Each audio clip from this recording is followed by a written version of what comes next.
चलो, good morning to all. आज का टॉपिक सबसे पहली बात कर लेंगे यूपीएससी और बीएससी सबसे इंपॉर्टेंट टॉपिक है which we are dealing for today, that is the revolution of 1857 यानी 1857 की क्रांति। बचपन से पढ़ते आए हैं 1857 रेवोल्यूशन था क्या। अब पहली चीज तो मेरे दो शब्द हैं, क्या ये रिवॉल्ट है, क्या ये रेवोल्यूशन है, क्या ये म्यूटिनी है। ठीक, म्यूटिनी एक शब्द अलग है, रिवॉल्ट एक अलग है और रेवोल्यूशन एक अलग है। जब हम 1857 की क्रांति बोलते हैं तो क्रांति का मतलब, अब हरित क्रांति पढ़ते हैं तो क्या पढ़ते हैं, ग्रीक रेवोल्यूशन, रेवोल्यूशन फाइन। तो रेवोल्यूशन मतलब क्या होगा, क्रांति। लेकिन जब यहां क्रांति की बात चल रही तो यहां क्रांति की जगह हम वर्ड यूज क्या करते हैं, रिवॉल्ट। तो क्या ये रिवॉल्ट है? तीन क्वेश्चन तो बना सिंपल सा है। Is it a revolt? क्या ये म्यूटिनी थी? क्या ये आजाद भारत की कामना करने के लिए, पहली आजादी के लिए एक लड़ाई थी? तो सारे सिनेरियोस को आज हम क्लियर करेंगे। कुछ ऐसी चीजें जो आपकी बुक्स में नहीं थी तो वो भी अपन गेट थ्रू करेंगे। तो सबने हेडिंग डाल दी 1857 रेवोल्यूशन। ठीक, हाँ धाकड़, आप मुझे ये बताओ कि ये जो मैंने डेट लिखी है 1757, इसमें क्या हुआ था? सबको पता है, बैटल ऑफ प्लासी। सबको क्लियर? पूरी डेट बताओ, बैटल ऑफ प्लासी की पूरी डेट। 22 अक्टूबर 1700। सही है, 22 अक्टूबर 1757। तो 22 अक्टूबर 1757 को प्लासी का युद्ध हुआ। हमने सबसे पहले इंपॉर्टेंट चीज क्या देखी थी कि आप सोचो कि जो ब्रिटिशर्स यानी अंग्रेज भारत में सिर्फ बिजनेस करने आए थे, बिजनेस यानी व्यापार करने आए थे, आज वो आने वाले समय में पॉलिटिकल पावर बन के उभरने वाले। क्या उभरने वाले? Political power. यानी अब तक सिर्फ हम व्यापार कर रहे थे, लेकिन अब हम क्या करने वाले हैं? सीधी सिंपल सी बात है, पॉलिटिक्स चलाने वाले हैं। इस पॉलिटिक्स के सिनेरियो में ऐसे 100 साल देखने, देखो 1757 से लेके 1857 यानी 57 टू 1857, इन 100 साल का टाइम पीरियड ऐसा क्या हुआ कि अंग्रेजों के लिए हमारी नफरत इतनी बढ़ गई कि हमने उन्हें धोने का फैसला कर लिया। ऐसा क्या हुआ कि ये एक रिवॉल्ट था, मुठभेड़ थी। कॉमन सी बात है, हमने अगर मुठभेड़ थी तो आज हम देखते हैं कि हम किसी से भी लड़ जाते हैं तो वो रिवॉल्ट होता है, तो इसको रेवोल्यूशन का नाम क्यों दिया गया? तो ये सारी चीजों पे हम डिस्कस करने वाले हैं। तो सबसे पहले हम उस बैटल की बात करें जो सबसे निर्णायक था, उसका नाम था battle of Plassey. This was one of the best battle we can say, from which the particular East India Company emerged as a new political leaders in an Indian era। यानी अब तक जो सिर्फ बिजनेस चलाने आए थे, अब वो क्या चलाने लगे थे? पॉलिटिक्स। कल अपन ने सबसे पहला रिवॉल्ट पढ़ा था, सन्यासी रिवॉल्ट। सबको याद है कब हुआ था? सॉरी, कौन सा? चलो वेरी गुड, सबको याद। हमने इसमें पढ़ा था, ये पर्टिकुलरली कहां हुआ था? एक फेमाइन यानी अकाल। सबको पढ़ा, अकाल कब पढ़ा था? 69 टू 70। पूरी डेट बता दो। 1769 टू 1770 अकाल पड़ा। अंग्रेजों ने हम पे बहुत सारी चीजें, बंदिशें लगाना चालू कर दिया। जो सन्यासी थे, सन्यासी उस वर्ग को बोलते थे जब ये जो अपने गृहस्थ जीवन को त्याग कर भाई साहब सोशल लाइफ और टोटल बैरियर से मुक्त हो जाए, अब ना कमाना ना खाना, दूसरों पे निर्भर रहना, तो भिक्षामदेही वाली स्ट्रेटेजी अपनाते थे। भाई साहब जाते थे, लोगों से भीख मांगते थे। भीख इन द सेंस आर्म्स, दान दक्षिणा जो मिलती थी। अंग्रेजों ने उन्हें कभी देखा जाए तो सन्यासी नहीं समझा। अगर अंग्रेजों की बात करें तो वो कौन थे? जिप्सीज। कौन थे? जिप्सीज यानी लुटेरे, ठग्स, जो वर्ड में मिलता है ठग्स और जिप्सीज। उनके साथ बुरा हुआ। उनके जब मूवमेंट्स पर बंदिशें लगा दी कि तुम इस जगह से इस जगह नहीं जा सकते, तुम अपनी जगह रहो। जो दान दक्षिणा मिलती उस पर भी टैक्स लगा दिया, तो अब खाएंगे क्या, जाएंगे क्या? इससे क्रोधित होकर अंग्रेजों की ही ट्रेजरी डिपार्टमेंट लूट लिया। पता चला कि कोई ब्रिटिशर्स मिला तो उन्हें मारा। ऐसा करते करते ही हमें तो देखना, कल हमने ये भी क्लियर कर लिया था कि सन्यासी, जिसको हम फकीर मूवमेंट कहते हैं, इन दोनों में अंतर है। सन्यासी और फकीर विद्रोह दोनों अलग है, बाद में ये दोनों एक हो गए। तो ये भी हमने पढ़ लिया था। तो हुआ क्या होगा, यहां से कंसेप्ट उठाना। देखो, अंग्रेजों से सब त्रस्त थे, कॉमन सी बात है। इन 100 सालों में अगर हम बात करें राजाओं की यानी रूलर्स की, तो रूलर्स भी परेशान, क्योंकि आधे से ज्यादा पेंशनों पे पल रहे थे। सोचो जिन राजाओं की वैभवता की बात करें, their importance, their achievements, that they are the royal persons, वो राजा आज कहां तक रह गए थे सीमित, सिर्फ राजघरानों में, और पेंशन लो, काम खत्म करो। जमींदार, अगले आदमी जो जमींदार थे, उन पे भी भाई साहब पहाड़ टूटे, मन चाहा भाई साहब टैक्स वसूलना, ये जमींदारी सिस्टम हमने देख लिया। सिपाही, अगला पॉइंट अपन याद कर सकते हैं, सिपाही। अब सिपाहीज के साथ क्या प्रॉब्लम थी, अब आप खुद सोचो, जब एक ही कैवलरी यानी घुड़सवारी मान लो, या फूट सेना को क्या बोलते थे, इन्फेंट्री। एक ही इन्फेंट्री में जब आप दो लोगों के साथ अलग अलग व्यवहार करो, जो अंग्रेज थे सुबह उठ के बेहतरीन कॉफी, न्यूज़पेपर्स, अच्छे ड्रेस, अच्छे कपड़े, इंडियन सिपाही जो सिपाही थे उनके साथ अच्छा व्यवहार नहीं होता था, खाने को कुछ नहीं, पढ़ने को कुछ नहीं। दूसरी तरह सैलरी में भी अंतर, जो विदेश से आ रहे थे उनकी अच्छी सैलरी थी, जो इंडियंस उनकी सैलरी अच्छी नहीं थी, तो सिपाही के साथ दिक्कत। ऊपर से जो पोर्टफोलियो सिस्टम था, जैसे हम हुलिया प्रथा कहते थे, भाई साहब पंडित चोटी रखेगा, ये चोटी नहीं रखना, मुसलमान दाढ़ी रखेगा, दाढ़ी नहीं रखना, ब्रिटिशर्स की तरह रहो, सफा चट्टे चिकने, तो ये तो धर्म के खिलाफ था। तो सिपाही भी कहीं ना कहीं इनसे क्या थे, त्रस्त थे। ठीक, सिपाही की बात करें तो फार्मर्स हो गया, ट्रेडर्स, मन चाह व्यापारियों पे टैक्स वसूलना, बंदिशें लगाना, ट्रेडर्स भी परेशान, आर्टिसेंट्स, वर्कर्स, पेसेंट, ये 100 सालों में जितना निचोड़ सकते थे इन्होंने हमें निचोड़ा। इसी के कारण हमें कई सारे रिवॉल्ट देखने को मिले, जो हमने हमारी लास्ट क्लास में कन्वर्ट कर ली, जैसे सन्यासी विद्रोह, बिरसा मुंडा हो और चलो अपन ने याद किया था, ये कौन था, सबको याद है, वो कौन है, ठीक है। उसके बाद कौन था, मुंडा, उसके बाद ओल के बाद, अच्छा तकत सिंह कौन था, सबको याद है। चलो अपन ने एक और मोमडन्स का रिवॉल्ट भी पढ़ा था, जब मुसलमानों में भाई साहब, ठीक है, बाईसी रिवॉल्ट। ये सारे रिवॉल्ट जो हो रहे थे, ये शो कर रहे थे कि भाई साहब कुछ ना कुछ तो गलत हो रहा है। अब गुस्सा धीरे धीरे पनपता रहा, ठीक, अब जड़ मिल गई जो जरूरत थी इन 100 साल के पूरे होने की।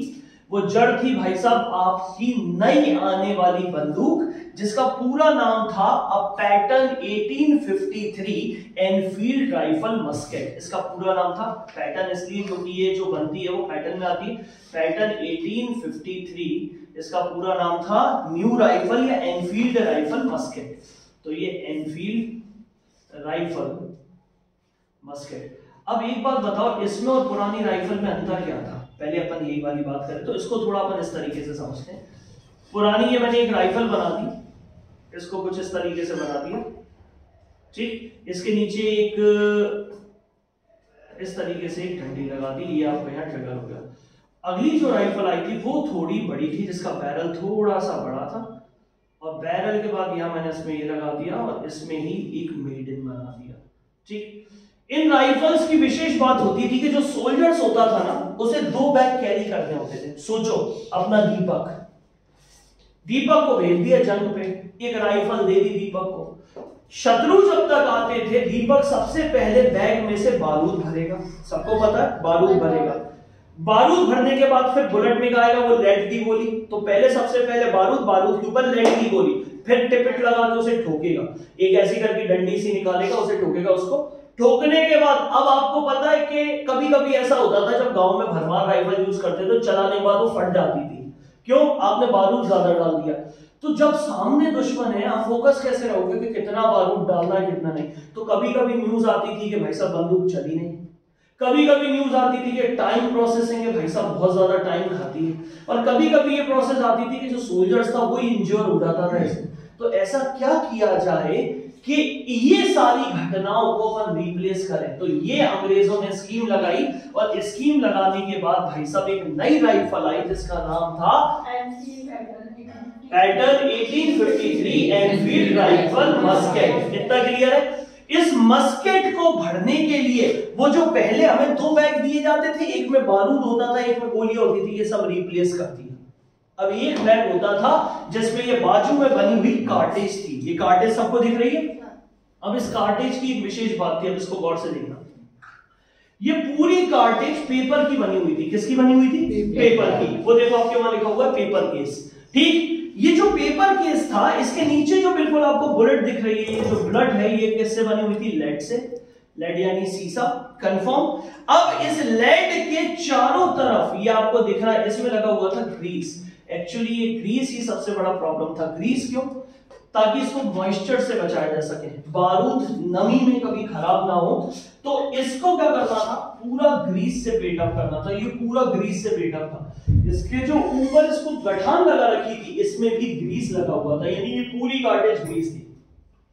किसी ने अफवाह फैला दी कि ये जो ग्रीस है ये बना हुआ है। अब ग्रीस का शब्द का मीनिंग क्या होता है? तो मैंने आपको क्लास में बताया, ग्रीस मतलब वो लुब्रिकेंट नहीं होता जो गाड़ियों में लगाया जाता है। ग्रीस मतलब होता है किसी पे कोई परत का चढ़ाना। तो ये जो ग्रीसी सब्सटेंस था, ये चिपचिपा था, ये बना हुआ था भाई साहब दो चीजों से।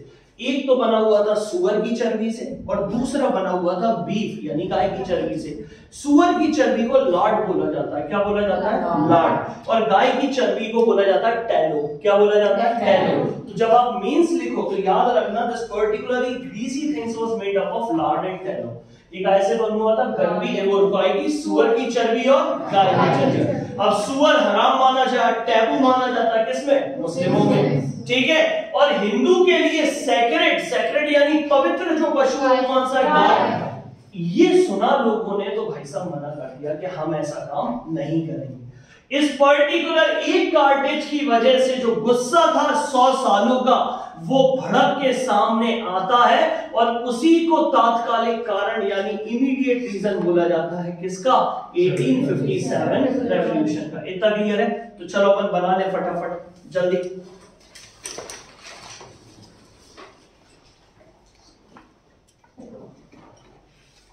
अब मैंने आपके सामने ये क्वेश्चंस रखे, इनको बड़े गौर से देखना। ये पुराने वो क्वेश्चंस हैं जो मेंस में यूपीएससी में पूछे जा चुके हैं। 1857 रिवॉल्ट के नेचर को बताइए। नेचर क्या था इसका? How did it affect the British policy? इसने ब्रिटिशर्स पे कैसे अफेक्ट किया, या ईस्ट इंडिया कंपनी पे इस पर कैसे प्रभाव पड़ा? ईस्ट इंडिया कंपनी का सुपड़ा साफ हो गया सिर्फ एक इस छोटे से रिवॉल्ट की वजह से। अगर हम इसको डिस्कस करें तो आप avoid the conclusion so called the first national war of independence. क्या इसको भारतीय आजादी के लिए पहली युद्ध या लड़ाई कह सकते हैं? अगर आप इस बात से सहमत हैं तो आप इस पे कमेंट करिए। You are having a 150 words that will be generally consist of 10 marks, or more than excess 250 words that will be consist of 20 marks. You have to go through with this one. The new attitude of the cautions and conversations can be detected in almost every spheres of British activity. क्या आपको कहीं भी revolt 1857 में आपको ऐसा लगा कि दो लोगों के साथ पक्षपात हो रहा था? आप इस बात से कैसे जस्टिफाई कर सकते हो? ये वाला क्वेश्चन। क्या आपको लगता है 1857 जो था वो पूरी तरह राष्ट्रहित में था इन नेचर? आप इसको कैसे इसका कैरेक्टर बता रहे हैं? The mutiny of 1857 was much more than the mutiny of सिपाही। क्या 1857 की छोटी सी मुठभेड़, एक छोटी सी क्रांति, क्या सिपाहियों की क्रांति से बड़ी थी? क्या इसे एक राष्ट्रीय विद्रोह का नाम दिया जा सकता है? आप इस पे किस तरीके बता सकते हैं? और मेरे सामने जो क्वेश्चन अभी के पेपरों का है वो मिल गया। Explain how the uprising of 1857 constitutions are important watersheds in the evolution of British policy. कैसे 1857 की क्रांति ने अंग्रेजी मंसूबे पे पानी फेर दिया, इस बात को आप जस्टिफाई करो। तो 1857 रेवोल्यूशन को आप चालू कैसे करोगे? पहला क्वेश्चन तो यही आया। क्या आप इसको ऐसे कहोगे भाई साहब कारतूस आए, कार्टेज आए, इसका ऐसा नहीं हो? तो सबसे पहले आपको वो टाइमलाइन समझानी। तो पहली टाइमलाइन होगी प्लासी के बैटल से चालू। तो प्लासी कब चालू हुई थी? 750। और म्यूटिनी कब हुई? 1857। इस 100 साल का जो टाइम पीरियड था, इसमें कई ऐसी अंग्रेजों की नीतियां थी। पहले के 2 लेक्चर याद है? अंग्रेजों की एक पॉलिसी का नाम बताओ जिसके कारण जनता त्रस्त थी। पहला हड़प नीति। हड़प नीति सबको पता है, इंग्लिश में सबको क्लियर है? डॉक्ट्राइन ऑफ लैप्स, हड़प नीति। कैसे वो लोगों के? दूसरा सब्सिडरी अलायंस, वेरी गुड, सहायक संधि नीति। तीसरा बाप्टिज्म, यानी इसमें धर्म परिवर्तन हो रहा था, बाप्टिज्म हो रहा था, कन्वर्जन ऑफ रिलीजन, यानी कैसा? क्रिश्चियनिटी कन्वर्ट कर रहे मुसलमानों को। ये अगर मैं बड़े गौर से देखूं ना 1857 रेवोल्यूशन के दम का कारण क्या था, आप खुद सोचो। हिंदू और मुसलमान एक होकर लड़ रहे थे। खुद सोचो ना कि कैसे एक फील्ड में, अगर हराम को इंग्लिश में क्या कहते हैं, तो इंग्लिश में कहते हैं टैबूस। क्या बोलते हैं? टैबू। अगर पर्टिकुलरली जब पोर्क मीट जो है या पोर्क की चर्बी है, सुअर की चर्बी है, वो हमारी संस्कृति में टैबू यानी कहीं ना कहीं हम इसको हराम मानते हैं मुसलमानों में, या फिर हिंदुओं में सैक्रेड यानी पवित्र जीव माना जाता है काऊ, तो ये हमारे धर्म के साथ भी खिलवाड़ था। और हंसी की बात पता है क्या? हंसी की बात यह है कि आज तक ये कंफर्म नहीं हो पाया कि ये वाकई ही बने थे कि नहीं बने थे। यानी इस पे जो ग्रीसी सब्सटेंस लगा था, इसके ऊपर जो ऑयलमेंट यूज किया था, जो तरल पदार्थ था, क्या वाकई में चर्बी से बना हुआ। लेकिन एक अफवाह फैल गई, इस अफवाह ने पूरा सुपड़ा साफ कर दिया और जनता का आक्रोश हम पे देखने को मिला। सबसे पहली बात सिपाहियों ने चालू किया था, लेकिन बहादुर शाह जफर तक ये कैसे पहुंचा, सबसे बड़ा रीजन। तो आज थोड़ा सा अपन इसको क्राइटेरिया में करेंगे। तो सबसे पहले हमने ये वाला चार्ट तो सबके पास होगा, कौन सा वाला, कि इन्होंने कितने साल का टाइम पीरियड बात कर रहे हैं? 100 ईयर्स। ठीक, 100 ईयर्स में प्लासी के बाद बहुत सारे लोगों को क्या करना था, कहीं ना कहीं बहुत सारे लोगों को प्रॉब्लम हुई। तो अपन ने कल बात कर ली थी उनकी कौन कौन सी पॉलिसीज थी, उनके चक्कर में उनको दिक्कत हुई। दूसरी चीज, इनसे कौन कौन परेशान थे? राजा यानी किंग के बाद जमींदार के बाद आर्टिजेंट्स के बाद पेसेंट यानी जमींदार, किसान, आम रोजगार वाला आदमी के बाद भाई साहब सिपाही क्यों दिक्कत में थे, सबको रीजन पता है। पॉलिसीज अपन लास्ट ट्रैवल कर ही चुके हैं। अब अगर मैं इसको थोड़ा सा डेप्थ में पढ़ूं तो मैं क्या देखूंगा, मेरे सामने ये एक कारतूस है, फटाफट बना लो जल्दी, इतना सही ट्रैवल कर लेते हैं। ये हो गई इसमें बुलेट, जो किससे बनी है? लेड से। बुलेट यानी ये हो गई। इसके बाद में ये गन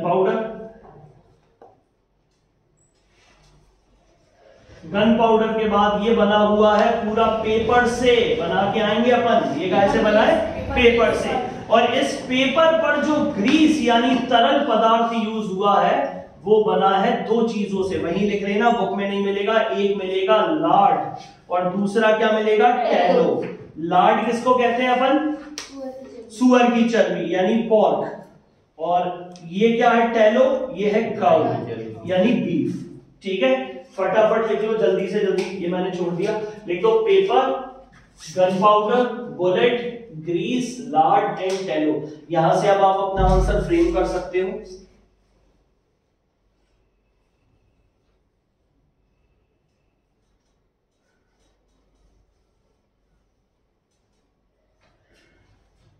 तो जो लार्ड, हिंदी इंग्लिश में लार्ड ही लिखना, ठीक है, लार्ड और टैलो, लार्ड और टैलो बना लिया सबने, लार्ड एंड टैलो। आंसर बाद में बनाएंगे, मेन कंटेंट लिखते चल रहे हैं अपन, जल्दी जल्दी लिख लिया सबने, लार्ड एंड टैलो। अच्छा, लार्ड यानी पोर्क यानी सुअर, ये हराम था। अब इसको इंग्लिश में कैसे लिखोगे? तो इट इज टैबू। ये कैसे? टैबू। तो वही लिख लो, ये मुसलमानों के लिए हराम था, इंग्लिश में टैबूज फॉर मुस्लिम। और जो काऊ है वो पवित्र जीव है, सैक्रेड। सैक्रेड किसके लिए? हिंदूज के लिए। सीधी सिंपल सी बात, शब्द उठा लो, बाद में बना लेंगे। तो टैबूज और सैक्रेड दो वर्ड यूज कर लें फटाफट।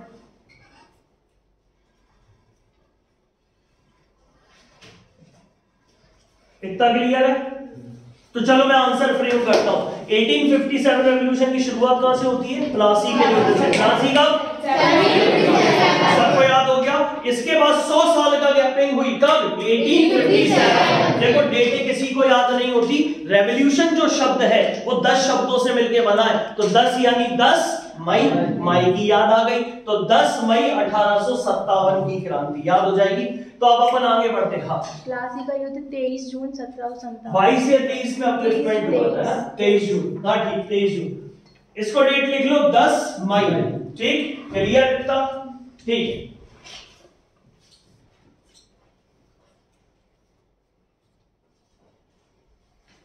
ठीक, आगे बढ़े। अब हमने इतना भी समझ लिया कि पुरानी और नई गन में क्या फर्क था। पुरानी जो गन थी उसे जब भरा जाता था तो एक रैम रॉड होती थी। क्या होती थी? RAM rod. हिंदी में उसे भरा जाता था एक डंडी से, नाली से, और उसमें क्या होता था? पाउडर, काय का? Gun powder. और काय की गोली? लेड, शीशे की गोली भरी जाती थी। कितनी मात्रा में भरनी है इसका कोई कंजप्शन नहीं था। तो कभी कभी मिसफायर हो गया, चली तो चली, कभी कभी ब्लास्ट हो गई, और कभी कभी ये होता था कि सामने वाला इतनी देर में आराम से चाय नाश्ता करके हम मार दिया करता था। इसी को भाई साहब रिप्लेस करने के लिए एक बंदूक की योजना बनाई, और उस बंदूक का नाम क्या था? New rifle. कौन सी राइफल थी? New rifle. पैटर्न 1853। लिख लो, मैं यहां लिख देता हूं पैटर्न। उस बंदूक का नाम था पैटर्न। ये पैटर्न था 1853 का। 1853 Enfield rifle musket. Enfield rifle musket ये बंदूक थी जो इंट्रोड्यूस हुई थी। कौन से पैटर्न की थी? 1853। तो 1853 की बनी हुई एनफील्ड राइफल मस्केट को पहली बार भारतीय सैनिकों के लिए लाया गया। इतना कंफर्म है। क्यों लाया गया? कि आपको दो बड़े बड़े जो सैडल बैग टांगते थे, एक में गोली और एक में पाउडर, वो हटाओ, एक छोटा सा कारतूस यानी कार्टेज लाओ। कार्टेज कैसे बना था? पेपर अंदर क्या थी? गोली, गोली के ऊपर क्या था? पाउडर। अब सोचो, जहां तो मन मुताबिक दीपक डाल रहा है, लेकिन वहां तो भाई साहब से मुंह से तोड़ो और पूरी की भरो और सीधी चला दो। यानी अब कोई मिसफायर नहीं होगा। पहले ऐसे करके निकाल रहे हैं, फिर दूसरा ऐसे करके निकाल रहे हैं। निकालने की आपको जरूरत ही नहीं है। आपको तो सीधा का सीधा क्या करना है? आपको सीधा उसे रिफिल करना, रिफिल करके उसे शूट यानी फायर करना। इससे टाइम बचा, कंसिस्टेंसी बची, और भाई साहब टास्क भी कंप्लीट हो गया। यानी कहीं ना कहीं समय जो अभाव लग रहा था वो समय पे काम पूरा हो गया। अब आपको पता है कि इसमें कितना डलना है और कितना चलाना है। तो ये हमारी सारी इस चीज से हुई। सब खुश थे, बस सिपाही खुश था। जैसे जैसे ये इंफॉर्मेशन सब में पहुंची कि बॉस ये जो नई कारतूस आया है ना, ये जो सामने पिक्चर है, ये जो कार्टेज बनी हुई है, ये कागज की है, इसके अंदर एक लेड की गोली है, और ये इसके ऊपर ये जो इसका मुहाना है, मुंह है, इस पे एक ग्रीसी सब्सटेंस, तेल टाइप का चिपकने वाली चीज लगी है, और ये बनी है किससे? लेड और लार्ड एंड टेलो, यानी चर्बी से। तो लोगों ने कहा भाई साहब मैं ब्राह्मण, मैं मुसलमान, सभी धर्मों में अपन नहीं कर रहे। पहली बार जब मना किया गया इसको तो कहां हुआ हमें देखने को मिलती। तो पहला लिख लेना, बहरामपुर। क्या बेटा? इस बंदूक का प्रयोग कब किया गया था? हाँ, फर्स्ट टाइम इसको इंट्रोड्यूस किया गया था बहरामपुर। बहरामपुर कहां है बॉस? उड़ीसा में। ठीक, डेट याद कर लेना। इन्फेंट्री कौन सी थी? तो 19वीं बटालियन लिख लेना, 19वीं 19th नेटिव इन्फेंट्री। पहली बार बैरकपुर में नहीं हुई, बहरमपुर में हुई थी। तो बहरमपुर में लोगों ने जो इन्फेंट्री थी यानी बटालियन थी, 19वीं बटालियन, उसने कह दिया हम नहीं ले रहे इस बंदूक को, हम नहीं फाड़ रहे। हमने सुना है कि भाई साहब ये चर्बी वाले कारतूस बनी है। ब्रिटिश ने कहा अरे ऐसा नहीं होता, समझाने को बोला लेकिन कोई नहीं समझा। तो उन्होंने कहा कि अगर ये लोग बाहर गए तो 100% दूसरी सेना भड़काएंगे, तो इसको निष्कृत कर दो यानी बहिष्कृत कर दो। तो ये बटालियन को फिनिश कर दिया गया, खत्म कर दी गई। ये खत्म कर दी गई यानी डिसबैंड कर दी गई। क्या कर दी गई? डिसबैंड, यानी इसका अब टोटल बटालियन फिनिश। यही चीजें हमें दोबारा देखने को मिली। अब देखने को मिली हमें बैरकपुर में। बैरकपुर में क्या हुआ? बैरकपुर में वो कांड हो गया जो किसी नहीं सुना था। अपने दीपक को बनाने थे मंगल पांडे, ठीक, तो अपना दीपक बन गया क्या? मंगल पांडे। मंगल पांडे ने अपने ही रेजिमेंट के सार्जेंट मेजर को उड़ा दिया। इसका नाम लिख लेना, ह्यूसन, HEW। ह्यूसन जो था ये इसका सार्जेंट मेजर था। इस सार्जेंट मेजर को उड़ा दिया, शॉर्ट कर दिया। इसी के चक्कर में भाई साहब मंगल पांडे को फांसी लगा दी गई। ये मंगल पांडे मैंने लटका दिया, ठीक है, मंगल पांडे को क्या कर दी, फांसी दे दी गई। अब किसी का मुखिया लटका दिया जाए तो क्या होगा, तो इसी चक्कर में अंग्रेज चले, अंग्रेजों ने कहा ऐसा ना हो कि दोबारा विद्रोह हो जाए, इसलिए इसको भी डिसबैंड कर दो, कर दिया भाई साहब डिसबैंड, यानी हटा दिया गया। इतना क्लियर है। तो सबसे पहला म्यूटिनी कहां फैली बेटा, बहरमपुर। बहरमपुर कहां है, उड़ीसा में। कौन सी बटालियन को हटा दिया, 19वीं बटालियन, 19वीं बटालियन इन्फेंट्री को डिसबैंड कर दिया, हटा दिया। अगला कौन है, बैरकपुर। बैरकपुर, बैरकपुर छावनी जो है वहां पर भाई साहब सबसे पहले म्यूटिनी क्रिएट हुई। लोगों ने समझाया, ब्रिटिशर्स ने, एक अंग्रेजी अफसर ने एक इंसल्ट करी जिसका नाम था ह्यूसन। मंगल पांडे चले, ह्यूसन को गोली मार दी और मारने के बाद भाई साहब मंगल पांडे को फांसी की सजा दे दी गई और लटका। तो पहला क्रांतिकारी हमें यहां देखने को मिलता है। Confirm, clear. बंदे का नाम क्या था, ह्यूसन। क्या नाम था, ह्यूसन। सेम चीज हमें तीसरी जगह भी देखने को मिली। ये थी हमारी सेकंड, मैंने लिख दी, ये थी हमारी फर्स्ट, और now we are talking about a third. Third थी अवध रेजिमेंट, अवध 7वीं रेजिमेंट यानी 7th इन्फेंट्री, ये भी लिख लो। तो अवध की 7 इन्फेंट्री ने भाई साहब किया, तो इनको भी अंग्रेजों ने जल्दी डिसबैंड कर दिया। ऐसे करते करते धीरे धीरे षड्यंत्र यानी म्यूटिनी फैलने लगी। इतना क्लियर है। चलो एक बार और चालू करते हैं।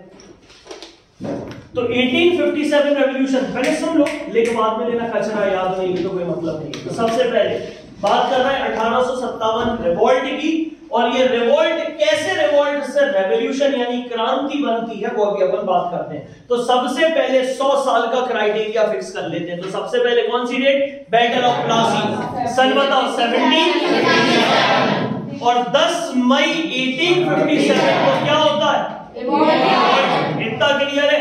ये 100 साल में जो अंग्रेज पहले बिजनेस करने आए थे, अब वो पॉलिटिकल लीडर्स बन जाते हैं, यानी राजतंत्र प्रजातंत्र चलाना चालू कर देते हैं। और अंग्रेजों की दमन नीतियां जो हम पिछले 3 सालों से वो 3 क्लास में पढ़ी लिया, कैसे सन्यासी विद्रोह हुआ, हो रिवोल्ट, मुंडा रिवोल्ट, संथाल रिवोल्ट, मुसलमानों के लिए भाई साहब एक रिवोल्ट हुआ वो, ठीक है। और इसी के बाद पहला हमने रिवोल्ट पढ़ा था जिसका कंपैरिजन मैंने आपको लास्ट क्लास में बताया था, यूपीएससी का एक जस्ट जनरली क्वेश्चन आया था कि ऐसा कौन सा रिवोल्ट था जिसकी तुलना में ये बोला जाता है कि वो 1857 की क्रांति की तुलना में भाई साहब ज्यादा संगठित था। तो वो कौन सा, वहाबी मूवमेंट। सबको पता है लीडर कौन थे बेटा, जल्दी, सैयद।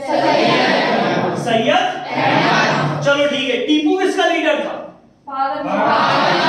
पागलपंथी रिवोल्ट, सबको याद है। चलो ठीक है, पागलपंथी रिवोल्ट के बाद अपन एक और बोलता हूं, जस्ट गेस करना। टीपू सुल्तान की डेथ कब हुई थी, 1779। मैसूर की ट्रीटी सबको याद है। अब वो खत्म हो गए थे तो उनका एक कमांडर बचा था, नाम बताओ, गोंडजी। गोंडजी, तो गोंडजी रिवोल्ट भी पढ़ा हमने उसने। अच्छा, कर्नाटक का पुराना नाम क्या था, किट्टू रिवोल्ट भी पढ़ा। ये सारे रिवोल्ट अगर देखे जाएं तो 3 चीज, फार्मर खुश नहीं है, ठीक, जमींदार खुश नहीं है, जमींदार जो अंग्रेजों के भैया तलवे चाट रहे थे वो सब खुश थे। दूसरा फेमाइन, अकाल। वहाबी मूवमेंट में हमने पढ़ा मुसलमान जो बेचारे अपना अस्तित्व खोते जा रहे थे उनको दोबारा से, तो ये कहीं कास्ट सिस्टम से भी था। ये अंग्रेजों की पॉलिसी के खिलाफ ये 100 साल लग गए, लेकिन गुस्सा नहीं निकल रहा। गुस्सा निकलने का कारण मिल गया, अंग्रेजों ने इंट्रोड्यूस करी एक राइफल को। क्यों, पुरानी राइफल एडवांस नहीं थी, टाइम कंज्यूमिंग थी, इतना सारा बारूद, इतनी सारी गोलियां, कब तक लोड करोगे, कब तक चलाओगे, दीपक ने ज्यादा भर दी तो ब्लास्ट, यानी सुसाइड अटेम्प्ट। तो ऐसा नहीं होना चाहिए। इसी चक्कर में एक नई राइफल लाएगा, उस राइफल का नाम क्या था, पैटर्न कौन सा था,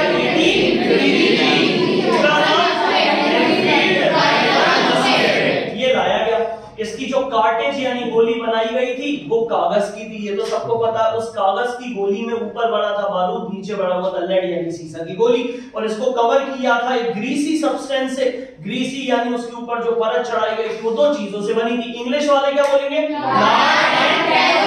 लार्ड एंड टैरो, यानी सुअर और गाय की चर्बी वाले कारतूस। लोग लोगों ने मना कर दिया। पहली मनाई हुई 19वीं बटालियन में 19th नेटिव इन्फेंट्री कहां की थी? दूसरा यहां पर कौन था? मंगल पांडे। किसको मार दिया? न्यूसन कौन था? सार्जेंट और मेजर। भाई साहब इसलिए इसको भी डिसमेंटल कर दिया गया। चलो ठीक है, आखिरी काम में 40 हमें देखने को मिला। अवध 7th इन्फेंट्री को भी क्या कर दिया? डिसबैंड कर दिया गया। अब सबसे इंपॉर्टेंट चीज लिखना जरा, अब होता है मेरठ का काम। मेरठ, अगली हेडिंग डालो मेरठ। समय था एक दिन 24 अप्रैल 1857 1857। क्लियर? इनको भी पता चल गया कि भाई साहब जो बंदूक आई है उसमें चर्बी वाले कारतूस है। मंगल पांडे ने भाई साहब विद्रोह कर दिया, सारी चीजें सबको, इनने भी हट गए पीछे के बॉस हम नहीं चला रहे बंदूक। 90 सोल्जर्स को क्या किया गया? हिरासत में ले लिया गया। सोल्जर्स के वर्ड अगर इंग्लिश वाले हो तो सिपाहीज यूज करना, ठीक है? सोल्जर्स तो वो होंगे जो उनके होंगे, अपने तो सिपाही हैं। तो 90 सिपाहीज को बंद कर दिया गया, जिसमें 85 के खिलाफ केस चला और 85 को जेल में बंद कर दिया। ये 85 लोग जेल में बंद पड़े, ठीक है? 90 में से 85 जेल में बंद, कुछ को फांसी की सजा दे दी गई। ऐसे करते करते इनको मैंने ये जेल में बंद कर दिया, ये ऐसे करके जेल में बंद हो गए।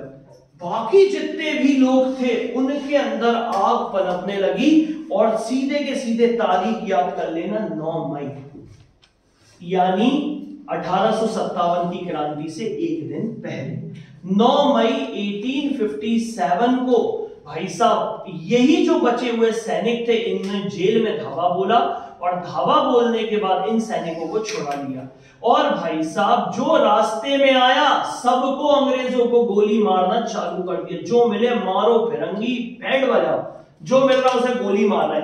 अब इसी के बीच में जब ये पूरा काम चल रहा था तो इन्होंने क्या करा? सबने चालू करी जिसको आज हम पढ़ने वाले हैं 10 मई 1857 का रेवोल्यूशन, जिसे भारतीय स्वतंत्रता के लिए पहला संग्राम कहा जाता है।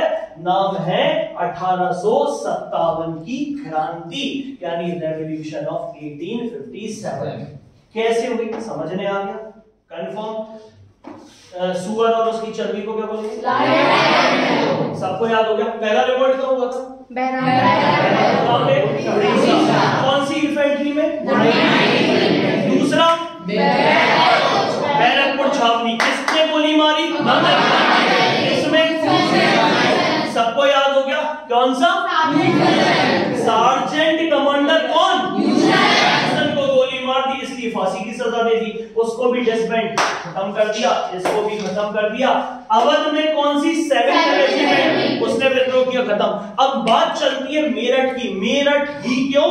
और यहां सबसे इंपॉर्टेंट टॉपिक अभी अपन बैठने वाले, तो मेरठ ही क्यों? तो मेरठ की बात करें तो मेरठ की डेट बता दो।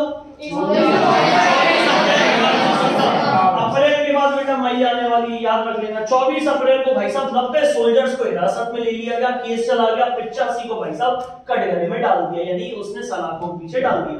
डालने के बाद बाकी सोल्जर्स थे ना, आग जलना चालू हो गई कि नहीं यार हमारे साथ गलत होगा, कैसे हमारे दोस्तों को। तो सबने गुट बनाया।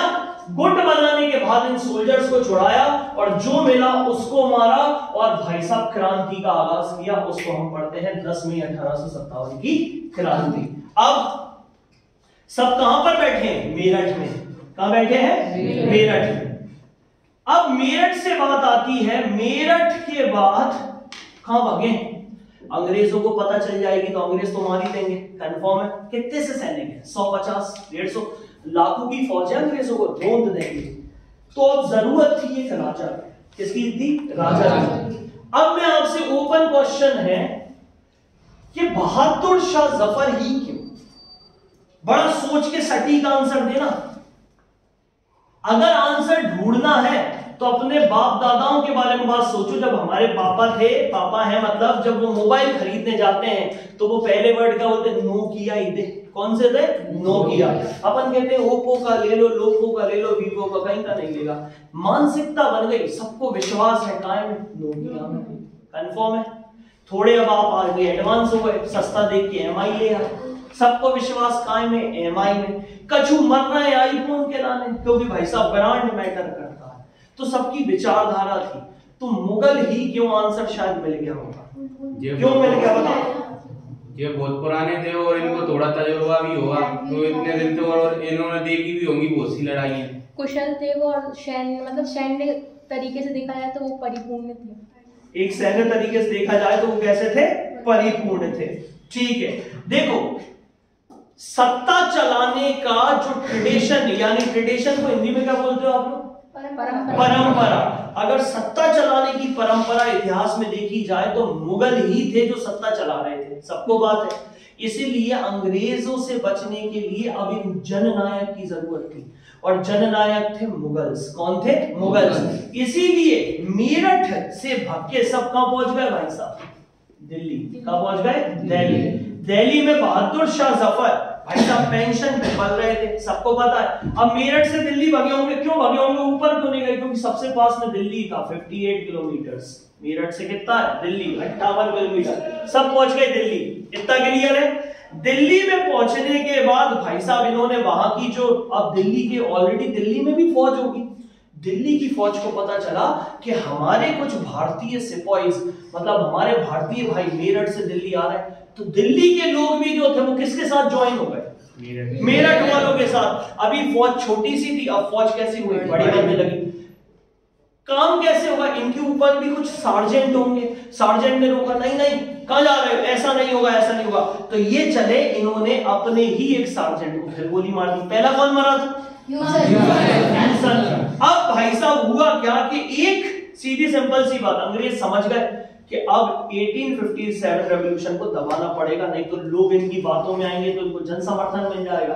तो क्या करा जाए? इनके पास एक आदमी भेजा, उसका नाम लिख लो पहला।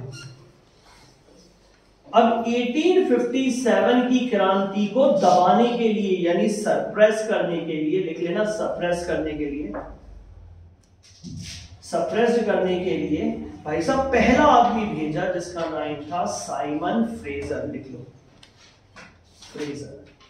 ये साइमन फ्रेजर बड़ा बुद्धिमान था, इसको लिख सकते हैं political expert. Political expert agent था, ये बहुत इंपॉर्टेंट। गए भाई साहब दिल्ली, इनसे कहने क्या रे गलत है, मत करो, हमारी बात मानो, वापस लौटाओ। इसको भाई साहब गोली मार दी, शॉट डेड, इसको मार दिया। अंग्रेजों को आया गुस्सा। पहला बंदा किसको भेजा? Simon Fraser. किसको भेजा? साइमन फ्रेजर, नाम याद रखना। अगला भेजा भाई साहब, तो मान तो ही नहीं रहे, तो लेफ्टिनेंट तुम जाओ। तो लेफ्टिनेंट वैलिड पे,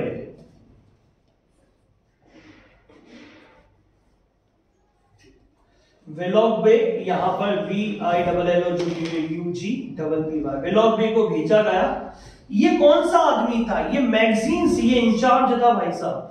ये इंचार्ज का था जितनी भी आर्टिलरी, यानी जो जिसको शस्त्रागार बोलते हो हिंदी में, वो शस्त्रागार यानी पूरी आर्टिलरी का इंचार्ज था दिल्ली में। इसको भेजा गया, इसको भी मार दिया, कुछ कहते हैं भगा दिया, कुछ मार दिया, ऐसा इनका चलता है।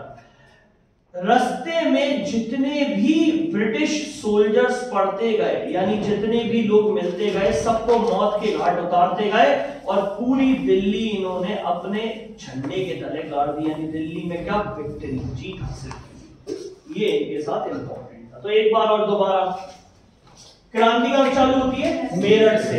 मेरठ में कितने सोल्जर्स को बंदी बना लिया था? 85 को जेल के अंदर ठूस दिया। उन्हीं सोल्जर्स में जब जन क्रांति की भावना उमड़ने लगी कि हमारे साथ गलत हो रहा है, तो उन लोगों ने भाई साहब उन्हें ले लिया और सब ने रुख किया कहां का? दिल्ली का। जब अंग्रेजों को पता चला कि 1857 का रेवोल्यूशन बहुत जोर पकड़ रहा है, तो उन्होंने पहला आदमी भेजा जिसका नाम क्या था? Simon Fraser. ये साइमन फ्रेजर गया भाई साहब गुफ्तगू करने के, मान जाओ हो गई गलती, मत करो यूज, सुनना ना बोलना, पावर में थे, मार दी गोली। दिल्ली के सैनिक मिल ही चुके थे। अगला विल्बे को भेजा। विल्बे को जो भेजा गया उसने भी बात संभाली, लेकिन नहीं संभाली। जो भी यूरोपियन सैनिक सामने आता, समझ गए, यूरोपियन सोल्जर, इंडियन सिपाही, भारतीय सिपाही जो शब्द है इसी से सिपाही लिया। तो इंडियन सिपाही जो थे उन्होंने भाई साहब जितने भी यूरोपियन सोल्जर्स थे सबको मौत के घाट उतार दिया। Confirm, clear. अब हमारे पास एक फोटो है, इस फोटो को बड़े गौर से देखेंगे।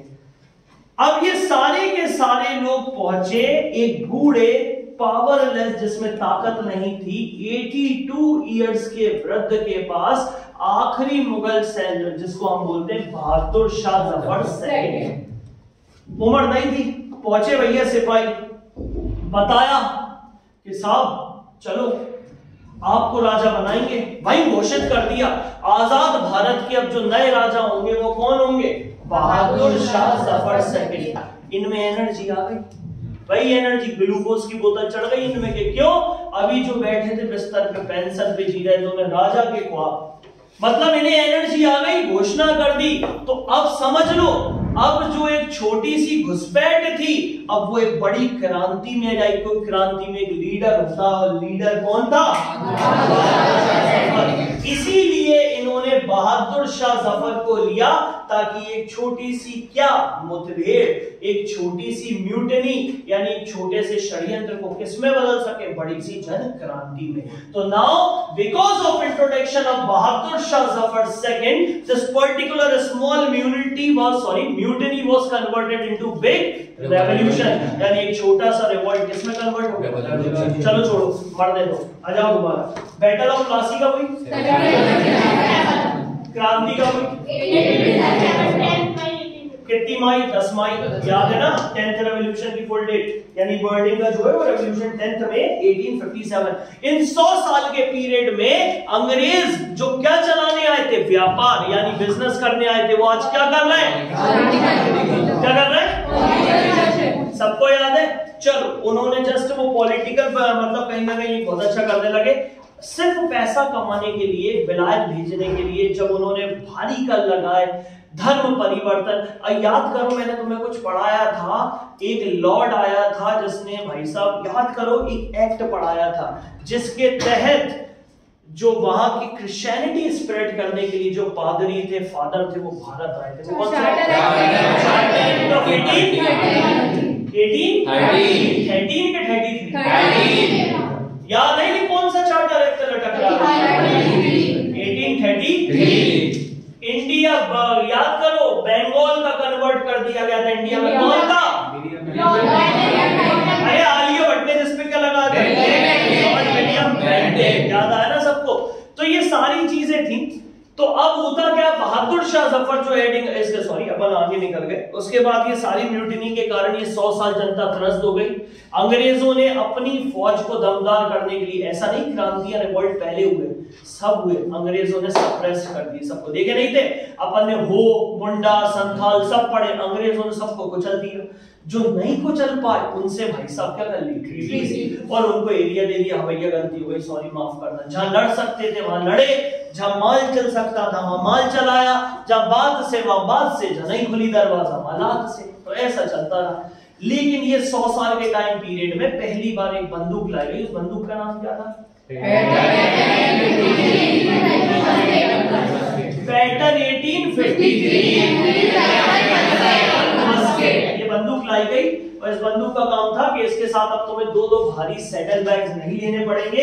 अब तो सीधा कारतूस लो, मुंह से काटो और सीधी बंदूक में डाल के जो रैम रॉड है, रैम रॉड मतलब जो उसके आगे की रॉड है, उससे भरो और भरने के बाद भर के सीधा, यानी आधा टाइम जो लगता था। उसके बाद अब भटने की भी दिक्कत नहीं, क्योंकि कितना बारूद कितनी गोली है, वो सारी चीजें mixture A to Z ready mix है। मतलब 2 मिनट में आपका नूडल्स, याद है मैगी नूडल्स लाओ, 2 मिनट में पकाओ और चलाओ। तो ये मैगी पची नहीं, बंदों को नहीं पची, क्योंकि इस मैगी का जो मसाला था वो काहे में था? बना हुआ था किसके चीज से? वर्ड मिल गया, लार्ड एंड कैलो। कारतूस की चर्बी सबको याद हुई गई। पहली म्यूटिनी कहाँ क्रिएट हुई? कहां पर है? कौन सी इन्फेंट्री? 19वीं 17th इन्फेंट्री। 19th इन्फेंट्री क्या कर दिया? याद हो गया। दूसरी मंगल पांडे ने किसको गोली मारी? किसको? यूसेन को गोली मारी, फांसी की सजा दे दी, खत्म। अगली अगर 7th इन्फेंट्री याद हो गई उसको भी। अब चलते हैं मेरठ की ओर। मेरठ में जब ये म्यूटिनी पता चली कि हमारे भाई मंगल पांडे को टांग दिया, टांगने के बाद हमारे भाई साहब कई रेजिमेंट्स को हटा दिया गया, तो म्यूटिनी, अंग्रेजों ने 90 सैनिकों को पकड़ा, 85 को जेल में डाला, 5 को मौत की सजा दी। ठीक है, 85 को जब जेल में डाला तो बाकी जो सैनिक थे सीधी बात उबल गए, यानी उनमें जन क्रांति, भारत के प्रति भावनाएं आ गई और इस भावना के तहत जेल तोड़ा और अपने 85 भाइयों को निकाला। और निकालने के बाद अंग्रेज उसका जो कर लो सीधे चलो दिल्ली, क्योंकि सेंटर कौन सा है? दिल्ली पहुंचे। दिल्ली पहुंचने के बाद जब अंग्रेजों को पता चला कि ऐसा कुछ हो गया तो उन्होंने पहला बंदा भेजा। पहला बंदा कौन सा था?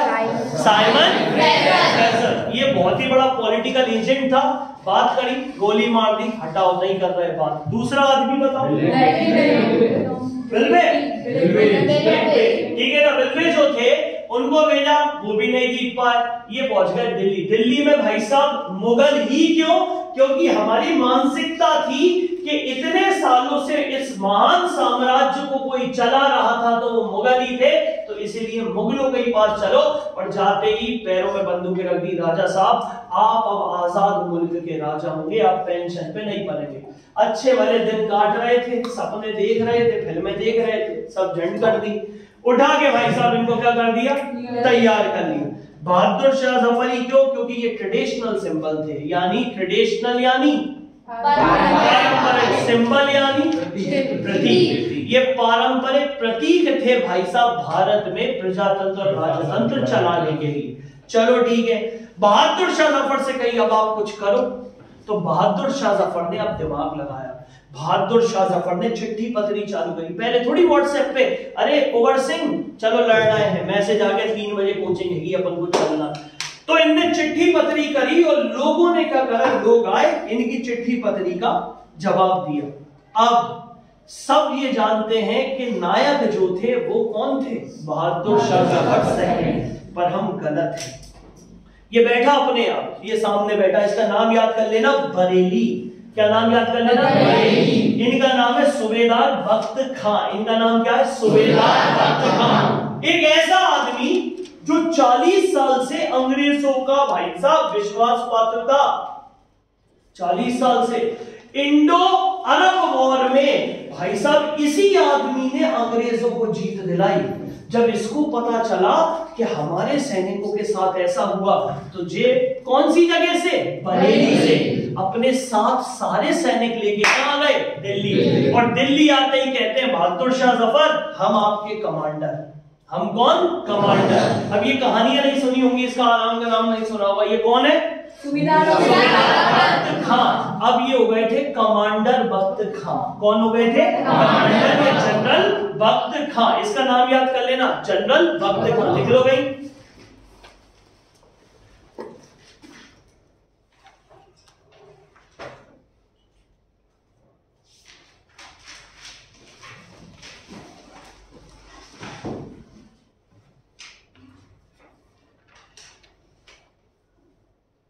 ये अपने सिपाहीज को लेके